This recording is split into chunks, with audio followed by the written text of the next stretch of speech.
Bom, pessoal, eu vou mostrar para vocês agora como é que a gente poderia implementar num código de ajuste de curso por mínimos quadrados um conjunto de linhas de código para a gente poder calcular o coeficiente de determinação de maneira automática. Nós vimos como é que se calcula o coeficiente de determinação manualmente. Agora, como que a gente poderia desenvolver algumas linhas de código para fazer isso pelo nosso próprio algoritmo? Bom, aqui eu vou pegar o nosso código aqui de ajuste de curvas pelo método de mínimos quadrados, que está preparado aqui para ajuste de uma reta em relação ao exercício 7 da nossa lista de exercícios. Então, tomando lá o exercício 7, eu estou tomando os dados aqui referente a consumo. Esses dados eu retirei aqui do gráfico, né, que nós temos na lista.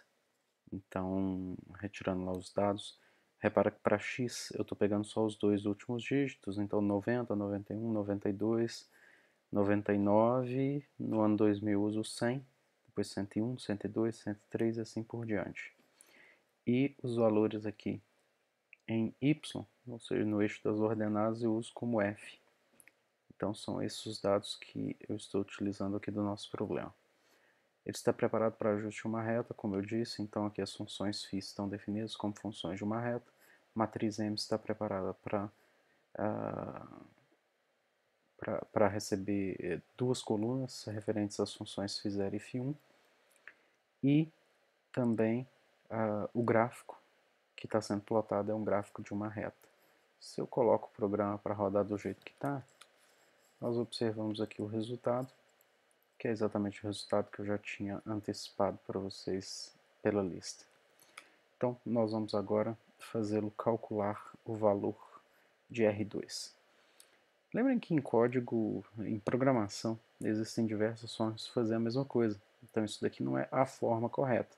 É uma forma de se fazer. Nós podemos pensar em várias alternativas, com prós e contras, mas esta é uma das formas de se fazer. Então, vou colocar aqui cálculo de coeficiente de determinação. Lembre-se de que dentro do cálculo de coeficiente de determinação, a primeira coisa que a gente faz é o cálculo da média dos valores de f. Então vamos ter que calcular a média. Média é o quê? Eu pego todos os valores de f, somo e divido pelo tamanho, ou melhor, pelo número de elementos que nós estamos somando. Bom, a soma a gente já conhece a estrutura padrão, qual é? Então eu vou usar aqui uma variável que eu vou chamar de soma, vou inicializá-la, e a estrutura padrão faz uso de uma estrutura de repetição. Então eu vou criar aqui uma variável i que vai de 0, melhor dizendo, de 1 até o tamanho da matriz f, então size f, neste caso 2, só nos interessa o número de colunas. O soma vai receber ele mesmo, mais cada um dos elementos da matriz f. Bom, ao final desse for, nós temos então o somatório de todos os valores da matriz f. E aí nós podemos calcular a média, que é igual à soma de todos esses valores, dividido pelo número de elementos que nós temos, que é exatamente o número de colunas da matriz f. Cada coluna tem um elemento, então o size f2 me dá o número de elementos que nós temos. Então aqui nós temos a média. Vou pedir para mostrar a média para a gente poder ver o valor e até comparar com o que resolvemos manualmente. Depois, nós precisamos calcular o numerador daquela equação do coeficiente de determinação que nós vimos. Lembra que o numerador é um somatório também, só que é um somatório de PI menos a média, e essa subtração é elevada ao quadrado. Então eu vou criar uma soma, vou chamar aqui essa soma por conveniência só de px, o nome aqui não importa. Eu vou inicializá-la e vamos fazer o somatório.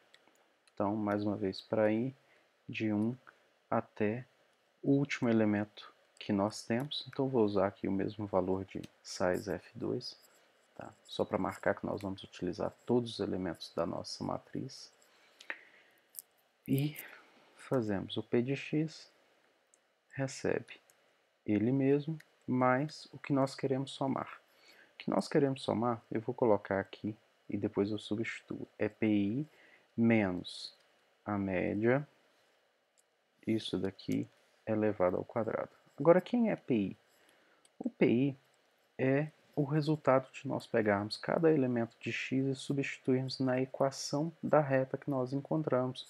Então, aqui, na verdade, eu vou colocar a equação da reta que nós encontramos, que é o C0 mais C1x. Então, isso aqui vai ficar C0, que é o elemento que está na primeira posição da matriz C, mais C1, que é o elemento que está na segunda posição da matriz C, vezes o valor de x que nós estamos analisando. Eu vou passar um por um. Então, por isso, eu preciso correr em cada coluna da nossa matriz X.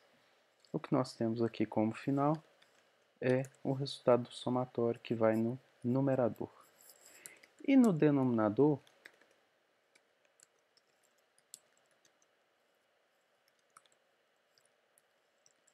então no denominador é na verdade a mesma coisa, só que em vez de PI é FI que nós precisamos utilizar. Lembra que o denominador ele era o somatório de FI menos média ao quadrado. Então eu vou copiar, na verdade, até o mesmo bloco de código e vou substituir pelo que nós queremos. Vou chamar agora, criar uma outra variável que vai armazenar o resultado do denominador, que eu estou chamando de fx. Então aqui eu vou ficar com fx igual a ele mesmo, só que aqui não é mais o pi, é o fi. Então o f, que está na linha 1, e coluna i. E vou mostrar o valor de fx. Bom, o resultado nós obtemos fazendo a divisão. Então, R2 é igual ao Px dividido pelo Fx. Vou mostrar o resultado aqui. Só por conveniência, vou colocar um texto aqui para a gente saber que é o resultado. Vamos escrever assim, o coeficiente de determinação vale 2 pontos. Mandamos salvar e executar. Não tem erro. Ajuste. Aqui nós temos o gráfico sendo exibido. Nós temos aqui anteriormente, olha, o resultado da reta que nós encontramos, menos 42.426 para C0 e 0.556, arredondando aqui para C1. Aqui são, respectivamente, os valores da média, do numerador e do denominador da equação do cálculo do coeficiente de determinação, e esse é o valor final do coeficiente de determinação, 0.99, o que mostra que é um ajuste de ótima qualidade, o que é perceptível, inclusive qualitativamente, através do nosso gráfico. Então é isso aí. Espero que vocês tenham aproveitado.